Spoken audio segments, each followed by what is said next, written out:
All right, this is Mr. Mark Carson, the Rio Hondo Prep football coach and the assistant coach on the baseball team. Mark, we're talking to some of your kids. As their coach, what was it like, during, say, March through whatever, before you got word that we think in January there's going to be a season? What were your thoughts, and then what did you feel for the kids? First, Brian, thanks for coming down. Yeah, so a lot of uncertainty, and that was very frustrating. When it first happened, they said 2 weeks, right? And so we're thinking, all right, we may came back and finished our baseball season. In April, right? Yes, yeah, so we're looking at our schedule, what games we got to drop, which games we got to add, and we're like, we might be back. But as time wore on, we figured out that wasn't going to happen. And so the kids, to me, it was, what worst thing can happen to you as a high school student, really?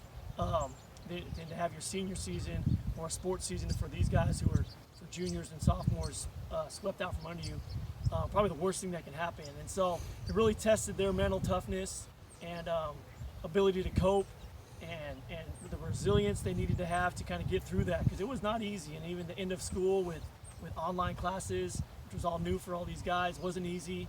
But they pulled through it. Our seniors did a great job. We waited about a month to do graduation here at Rio. We were able to do a drive-in graduation, put up a big screen on the goalpost over there, and had a stage set up with cars driving in. It was cool. Made the best of it, and that's kind of what we told them all along: just make the best of it, man. There's nothing we can do about it. You just gotta make the best of it. So I know every high school in the San Gabriel Valley kind of has their own rules set in place. What can you guys, towing the line, what can you do out here on the field? Like, because some teams can't even get together yet. Yeah, I've heard a wide range. Some, have their keys taken away. Coaches, they aren't allowed on campus at all.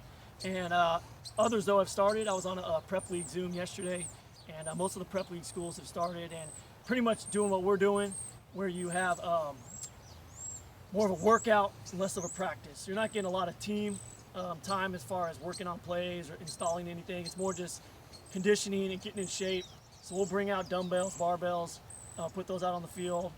We have our tires up here, the new tire pulls, different kind of agility work on the speed ladder, that kind of stuff. Just really kind of getting ready for the season that we hope is going to come. By CIF rule, you can't put on pads till mid-December. Is that correct? December 14th. Okay. Date circled. How many? Oh yeah.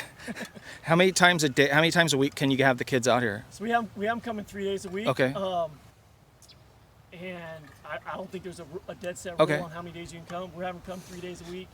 And for us, it's really just for their mental and emotional health more than anything. Okay. The families, the kids especially, really enjoy coming out and seeing each other. A lot of them, like everyone, has been kind of cooped up. And so it's really for their mental health more than anything to get them out here. And then the physical conditioning side is just a bonus. Okay. So as I told you before I came down, I'm doing stories on a lot of seniors who hope to have a season. Jack said baseball's his sport, but he's also been a big contributor on the football team. With Alex gone, with Bryant gone, still have Guerrero, still have Ortega. Yeah. What are you going to need out of? Are you going to need more out of Jack this year than maybe last year? Yes, we lost 13 seniors, which is a big blow for a school like us. It's a lot of players. But the guys we have coming back are strong. We're going to be really strong in the skill positions. Really great football IQ. There's a lot of good, solid football players. Jack, who was a tight end for us, a sophomore year, tight end and linebacker, while Evan Ford was our QB for 2 years, and then Jack stepped in, and we were, wondering going in what's it going to be like. But after game one and halfway through game two, we're like, dude, we got our guy, and he was almost flawless. And our QB, we count on him just to run the offense. And our offense is probably about 80% run. Or a little higher, or a little higher. Or 85. Yeah, there you go. If we throw the ball more than 10 times, Yeah. we like to say we're probably going to lose the game.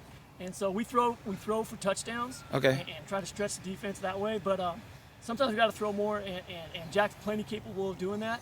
But running our offense and the smoothness that with Jack runs it is huge. Our play design are so intricate with the blocking up front, and then our running backs who start really close to the line of scrimmage. The timing is super important, and so if the timing isn't perfect and that quarterback isn't perfect with his footwork, where he puts his hand, where he hands off the ball to the running back, the offense doesn't work.